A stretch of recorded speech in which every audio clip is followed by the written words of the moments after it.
एक वक्त था जब टिकटॉक पर सिर्फ मजा, रक्स और तफरीह देखी जाती थी, मगर आहिस्ता आहिस्ता ये सोशल मीडिया एक नया मैदान बन गया जहां शोहरत की दौड़ ने कानून की हदें तोड़ दी।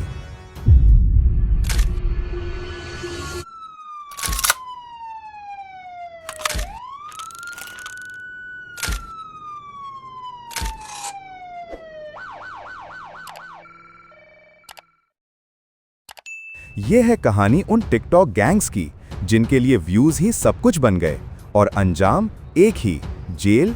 शुरू में सिर्फ दिखावा था, महंगी गाड़ियां, नोटों के हार, असलहा, मगर जैसे जैसे फॉलोअर्स बढ़े हदें मिटती गईं।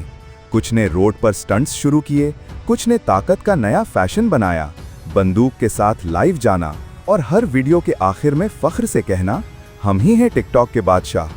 लेकिन कानून खामोश नहीं रहता। जब ये फॉलोवर गैंग सड़कों पर खतरा बनने लगे, पुलिस ने एक एक करके कार्रवाइयां शुरू कीं। कराची, लाहौर, फैसलाबाद, हर शहर में वो चेहरे जो कल तक वीडियो में फख्र महसूस कर रहे थे, आज हवालात में तस्वीर बन गए। कुछ के मोबाइल जब्त, कुछ के लाइसेंस मनसूख और कुछ के ख्वाब हमेशा के लिए खत्म।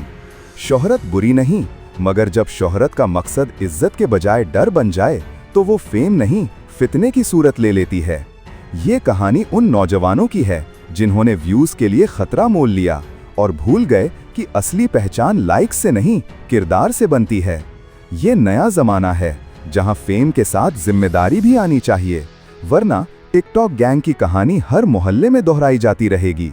ये है नया चेहरा सोशल मीडिया के अंधेरे का। मैं हूं उस्मान चौधरी और आप देख रहे हैं NK न्यूज़।